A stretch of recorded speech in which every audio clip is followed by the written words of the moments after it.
소망교회 성도 여러분, 그리고 남선교회 회원 여러분 안녕하십니까? 2021년 2학기 화요조찬 첫 번째 시간입니다. 지난 1학기에 우리는 성례전, 특별히 성찬에 관하여 페리테스 유카리스티아스라는 제목으로 성찬에 대해서 함께 공부를 하였습니다. 오늘부터 2학기를 시작하면서 이번 2학기에는 성례전 중에서 세례에 관해서 함께 공부를 하려고 합니다. 제목은 데 바프티스모라고 정해 보았습니다. 크리소스톰이 그의 글 속에서 제목으로 잡았던 세례와 관련된 내용입니다. 그래서 제목을 데 바프티스모라고 그렇게 정해 보았습니다. 세례 성례전에 관련해서 오늘부터 이제 마지막 시간까지 함께 이번 학기 동안 함께 공부를 하도록 하겠습니다. 강의를 시작하면서 유명한 예배학자인 예일대학의 브라이언 스핑크스가 쓴 글, 특별히 그의 서문을 한번 인용을 하려고 합니다.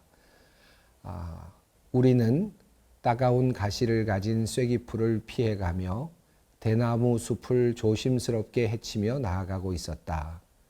마침내 우리는 작은 개울들이 깊은 풀 무더기를 따라 졸졸 흘러 조그만 연못을 이룬 어떤 공터에 다 달았다. 거기서 우리는 도로보족을 위한 첫 세례를 베풀었다. 국제 아프리카 내지 선교회 선교사인 아내 킴과 나는 1992년 도로보 부족 선교를 시작했다. 도로보 부족은 케냐고 온 산림지대에서 수렵과 채집을 하며 살아가는데 그 마을들에 접근하기 어려워서 한 번도 복음을 들어본 적이 없었다. 우리는 1997년 3월 울룽붕카이코라는 도로보족 마을에 처음으로 방문했다. 놀랍게도 우리의 첫 방문에 5명이 기도하고 그리스도를 받아들였다. 그들은 대나무숲 개활지에서 모임을 가졌다. 비록 적도 지역이었지만 해발 고도 2,700m는 춥다. 그래서 그들은 대나무 건물을 지었고 우리는 지붕 올리는 걸 도왔다. 1년이 지난 1998년 4월 우리는 첫 세례를 주러 가고 있었다. 얕은 연못은 연잎 같은 이파리를 가진 잡초들로 무성했다. 나는 한 구석을 치우려고 잡초들을 밀어냈지만 허사였다. 나는 결국 도보로족 신자들을 잡초 밑으로 밀어 넣을 수밖에 없었다. 그들이 올라왔을 땐 머리에 이파리들 투성이었지만 세례받은 기쁨에 넘쳐 있었다.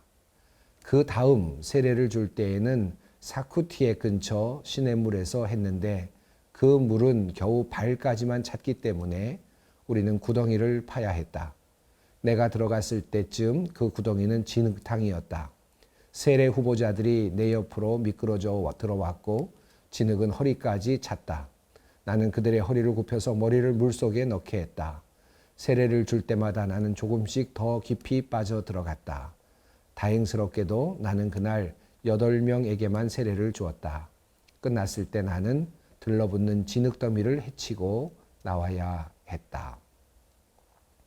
여러분, 이 도로보족은 세례라고 하는 이런 의식을 왜 받아야만 했을까요?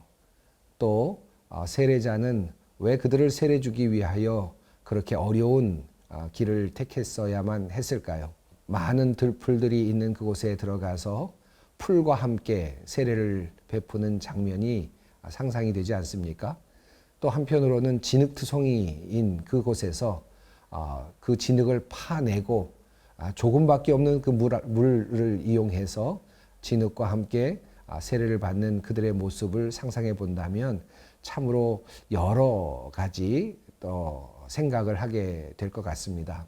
오고 오는 세대 가운데 그러니까 예수 그리스도께서 이 땅에 오셔서 십자가를 지시고 죽으시고 부활하신 후에 예수 그리스도의 명령을 따라 교회는 지금까지 수천 년 동안 이 세례라는 의식을 거행해 왔습니다.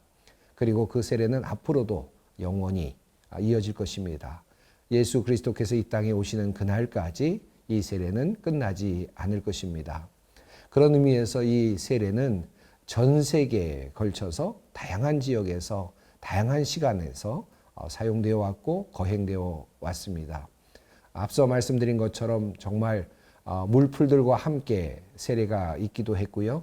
진흙물 아래서 세례를 베풀기도 했고, 물이 모자랄 때에는 몇 방울 물을 떨어뜨림으로써 세례를 베풀기도 했습니다. 전쟁터에서 죽어가는 사람들을 위해서 또 군 목회자들이 물을 뿌리며 세례를 주기도 했습니다. 이렇게 다양한 세례의 의식을 통해서 우리는 기독교인이라고 하는 이름을 부여받곤 했습니다. 자, 오늘 이 시간은 이 세례에 대한 이야기를 여러분과 함께 나누기를 원합니다. 세례란 무엇일까요? 또 세례는 우리가 어떤 형식을 통해서 지금까지 받았고 또 거행하고 있을까요? 또 우리가 세례와 더불어서 생각해야 될 것이 있다면 무엇일까요? 성경이 우리에게 알려주고 있는 세례의 의미는 무엇일까요? 이런저런 이야기들을 함께 여러분과 함께 나누어 보고자 합니다. 지난 1학기에 우리는 성찬 성례전에 대해서 공부를 했죠. 성찬 성례전의 의미를 나누면서 먹는 식탁, 우리가 받는 수많은 식탁의 이야기를 함께 생각했습니다. 다시 말하면 성찬 성례전은 우리가 오고 오는 세대 속에서 계속해서 맞닥뜨리는 그 식탁과 연결이 되어 있다라는 것이었고, 그 수많은 식탁의 의미가 이 성찬 성례전 안에 함축되어 있다라는 말씀을 우리가 나누었습니다. 그렇다면 성찬 성례전이 그러한 식탁의 의미를 함축하며 우리에게 많은 이야기를 건네오고 있다면, 기독교 세례 성례전은 그러면 어떤 이미지를 가지고 우리에게 다가오고 있을까요? 성찬 성례전이 식탁의 이미지로 우리에게 다가오고 있다면, 기독교 세례 성례전은 물이라고 하는 이미지를 가지고 우리에게 다가오고 있습니다. 세례 성례전은 우리들에게 물의 이미지를 통하여 성경의 이야기들을 증거해 줍니다. 성경에는 수많은 물에 관련된 이야기들이 있습니다. 이 물의 이야기들은 다양한 의미로 사용되고 있지만, 그러나 어느 정도 요약이 될 수 있습니다. 이 물은 두 가지 의미가 있는데요. 첫 번째, 물은 한편으로는 죽음이고 심판을 의미하고, 또 한편으로는 생명이며 또한 축복을 의미합니다. 이게 무슨 말씀일까요? 이 물은 두 가지 양면성을 가지고 있습니다. 과도한 양의 물은 인간에게 죽음을 가져다 주죠. 인간을 죽음으로 몰아갑니다. 물의 부족도 역시 인간을 죽음으로 몰아갑니다. 다시 말하면 과도한 양의 물이나 또는 부족한 물의 양은 인간을 죽음으로 끌고 가고, 결국 인간은 그러한 물의 부족이나 물의 넘침으로 심판을 경험하게 되죠. 성경은 여러 곳에서 이러한 물의 과도한 공급과 혹은 부족 등으로 인한 인간의 슬픈 삶에 대한 묘사를 하고 있습니다. 참으로 힘든 삶의 모습들을 설명하고 있습니다. 이것은 언제나 심판과 죽음을 의미하는 그런 것들이었습니다. 하지만 물은 동시에 인간에게 생명을 부여하는 가장 기본적인 요소이기도 합니다. 인간은 물 안에서 태어나고 동시에 또 물이 없으면 도저히 살아갈 수 없는 존재입니다. 적절한 양의 물은 인간을 생명으로 이끌어내고, 더 나아가서 그 물은 인간을 살만하게 만들어주죠. 또 물은 어떠한 것들을 씻어냄으로써 더러운 것들을 없애주기도 하고 생명력을 불어넣어 주기도 합니다. 기독교 세례 성례전은 이러한 물이 가진 이중적인 의미를 통해서 그리스도인들이 과연 누구인지, 그리고 하나님은 어떤 분인지를 설명합니다. 오늘은 물의 이미지와 세례 성례전에 대해서 말씀을 드리려고 합니다. 물과 관련된 이미지는 창세기 1장부터 시작되는 아주 중요한 이미지입니다. 창세기 1장부터 이 물의 이미지는 잘 나타나고 있습니다. 하나님께서 천지를 창조하실 때에 하나님의 영이 수면 위에 운행하시죠. 이렇게 수면 위에 운행하시던 하나님의 영이 이제 빛이 있으라 말씀하시는 그 말씀과 함께 창조를 시작하십니다. 그런데 이 하나님께서 말씀하시면서 천지를 창조해 나가시는 과정 속에 물의 그 이동이 잘 드러나고 있습니다. 우선 창세기 1장 6절에서 하나님이 물 가운데 궁창이 있어 물과 물로 나뉘라고 말씀을 하십니다. 그렇게 해서 궁창이 서로 나누어지게 됩니다. 또 궁창 아래의 물과 궁창 위의 물로 나누게 하시죠. 또 이어서 하나님께서는 천하의 물이 한 곳으로 모이고 묻이 드러나게 하십니다. 계속해서 물을 한 곳으로 모으시고 또 물을 한 곳으로 또 나누시는, 여러 곳으로 나누시는 장면이 창세기 1장에 잘 소개되고 있습니다. 물이 없는 곳을 묻히라 하시고 땅이라 부르셨습니다. 또 물이 모여 있는 곳을 바다라고 부르시죠. 하나님께서 보시기에 좋았다고 창세기 1장 10절은 그렇게 이야기를 합니다. 에덴 동산도 그와 같은 과정 속에서 만들어졌습니다. 에덴 동산 주위에 흐르는 여러 강들이 있었고 그 강을 통해서 물들이 자연스럽게 공급되었고 그 물을 따라서 많은 식물들이 자라나게 되었고 열매를 맺게 되었습니다. 이것이 에덴 동산의 모습이죠.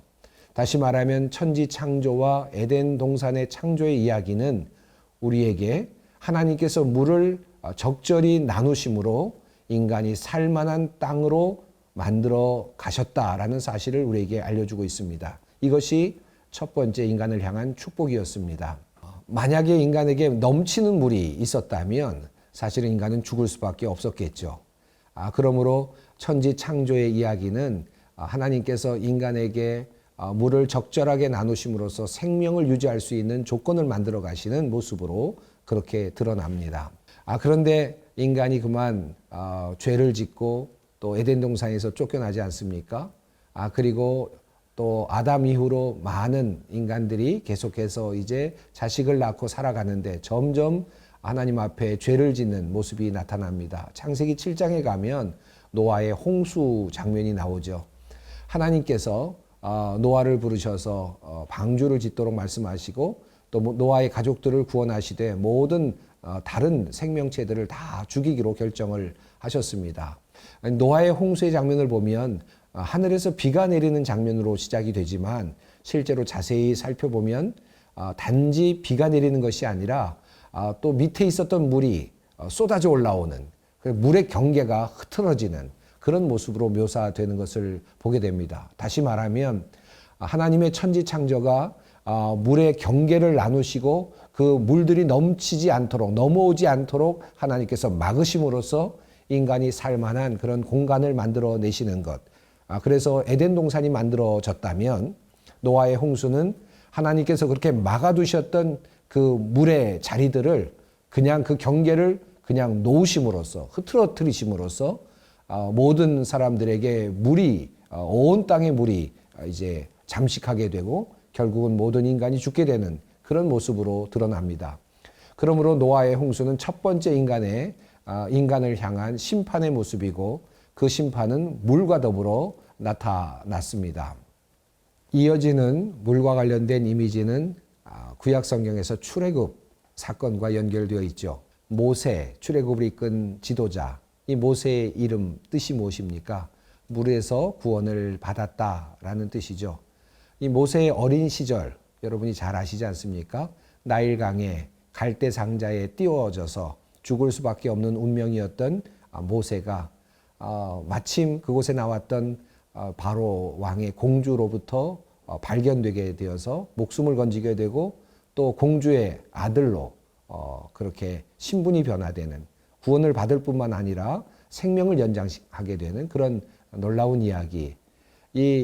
바로 이 갈대상자라는 이 단어가 테베라는 바로 방주라는 뜻을 가지고 있죠. 노아가 방주에서 구원을 받았던 것처럼 모세 역시 이 갈대상자 테베를 통해서 구원을 받습니다. 다시 말하면 물에서 구원을 받은 사람이 바로 모세입니다. 이 모세는 이제 이스라엘 백성들을 이끌고 출애굽을 하게 되는데 그 출애굽 사건에서 제일 먼저 맞닥뜨리게 된 놀라운 사건이 있었죠. 그것은 바로 홍해의 기적이었습니다. 출애굽기 14장에서 모세는 이제 쫓아오는 애굽의 군대를 뒤로 하고 바로 홍해 앞에 서 있었습니다. 그리고 모세가 바다 위로 손을 내밀죠. 여호와께서 큰 동풍을 보내십니다. 바닷물을 물러가게 하시고 물이 갈라져서 마른 땅이 되었습니다. 그래서 모든 이스라엘 백성들이 홍해를 마른 땅으로 건너가게 되죠. 물이 있었지만 물의 경계를 하나님께서 잡고 계셨고, 그래서 이스라엘 백성들은 그곳을 건너갈 수 있었습니다. 이것에서도 하나님께서 물의 경계를 붙잡고 계시는, 또 물의 경계를 지키고 계시는 그런 모습으로 나타납니다. 그러니까 천지 창조 이야기서부터 이 출애굽 이야기까지 일관되게 흘러가는 한 가지 하나의 중심, 하나의 이야기가 있다면 하나님은 물의 경계를 붙잡으시는 분이시다. 그래서 물의 경계를 붙잡으심으로 인간을 살게 하시는 분이시다 라고 하는 사실입니다.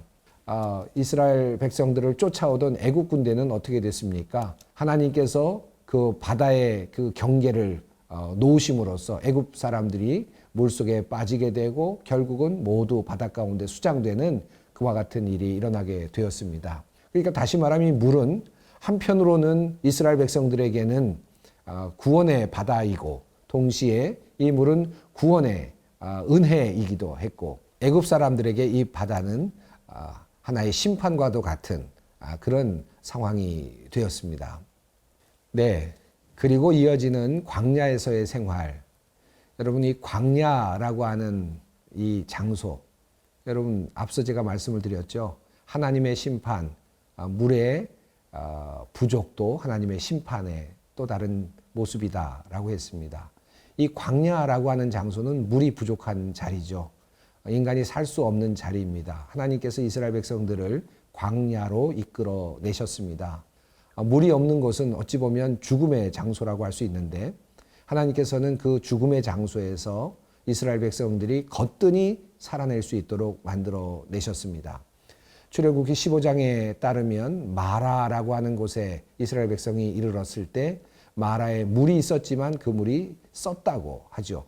그러나 하나님께서 어떤 나무를 가리키셔서 그 나무를 물에 넣었을 때 그 물이 달게 되어서 이스라엘 백성들이 그 물을 마시게 되었다라는 사실을 성경은 우리에게 알려줍니다. 하나님께서는 끊임없이 이스라엘 백성들을 이끌어 가시면서 물이 없는 장소에서 물을 만들어내시고 물을 끌어올려 주시고, 그리하여서 이스라엘 백성들을 살아가도록 만들어 주셨습니다. 그래서 결국 이스라엘 백성들은 후에 그렇게 이제 회상하지 않습니까? 우리가 광야에서 줄이지도 않았고 그리고 목마르지도 않았다라고 하는 회상을 하지 않습니까? 이것이 바로 하나님께서 이스라엘 백성들을 향하여 주셨던 하나의 은혜의 모습이었다고 할 수 있겠습니다. 그러니까 출애굽의 이야기를 보면 물이 넘치는 홍해를 건넜지만 물이 이스라엘 백성들을 넘보지 못했고 죽음으로 끌고 가지 못했고, 동시에 또 광야를 거쳤지만 40년 동안이나 광야에 있었으나 이스라엘 백성들은 물이 없는 그 광야에서도 생존할 수 있었고 하나님께서 물을 공급해 주셨다는 말씀이죠. 참 놀라운 이야기입니다. 물이 너무 많아서 인간을 죽일 수도 있었고 물이 너무 적어서 인간을 죽일 수도 있었지만 하나님은 그 선택한 백성을 그곳에서 살게 만드셨고 끌어내셨고 그리고 그들에게 복을 주셨다. 이것이 바로 구약성경, 특별히 출애굽의 이야기가 우리에게 전하고 있는 매우 중요한 이야기입니다. 이스라엘 백성들이 나중에 이제 약속의 땅 가나안으로 들어갈 때 이스라엘이 이제 요단강을 건너게 가게 되는데요. 이 요단강을 건너가는 이야기에도 또 물의 이야기가 있죠. 요단강이 범람하고 있을 때 이스라엘 백성들이 언약궤를 앞에 세우고 이제 전진을 합니다. 그러지 어떻게 됐습니까? 이 언약궤가 들어가고 그리고 제사장들의 발가에 물이 찼을 때쯤 되었을 때 이 물이 끊어지고 그 마른 땅으로 이스라엘 백성들이 언약궤를 들고 요단을 건너가게 됩니다. 요단강 물이 끊어지는 또 다른 하나님의 역사를 보여주시죠. 다시 말하면 하나님께서 이끌어 주시는 그러한 장면이었습니다. 그렇게 해서 이스라엘 백성들이 가나안 땅으로 들어가게 됩니다. 이 요단강 물이 역시 이스라엘 백성들을 수몰시키지 않았고 그들을 쓸어버리지 않았습니다. 그들을 안전하게 약속의 땅으로 이끌어 내셨습니다. 이렇듯 물의 이미지는 성경에 정말 많이 나옵니다. 오늘 다 이야기를 못했습니다. 다음 시간에 이어서 이 물의 이미지를 조금 더 설명을 드려야 되겠는데요. 구약 성경 이 출애굽 이후에 가나안 땅에서 나타나는 이 물의 이미지, 또 더 나아가서 신약 성경에 나오는 물의 이미지가 또 있습니다. 이 이야기는 다음 시간에 여러분과 함께 나누도록 하겠습니다. 여러분 어떠셨습니까? 첫 번째 시간 우리 세례라고 하는 세례에 관하여라는 주제로 오늘 이야기를 시작합니다. 물의 이미지와 세례, 우리가 물로 세례를 받는데요. 이 물이 주고 있는 성경적인 의미를 우리가 오늘 함께 살펴보았습니다. 오늘도 하나님께서는 우리에게 물을 공급해 주시죠. 생명을 공급해 주십니다. 이 물을 통해서 우리가 살아가고 있습니다. 물을 먹을 때마다 하나님의 은혜가 사실은 우리에게 있는 겁니다. 이 생각을 하면서 오늘 한 주도 또 힘차게 주님의 은혜 가운데 함께 살 수 있었으면 좋겠습니다. 다음 시간에 다시 뵙겠습니다. 감사합니다.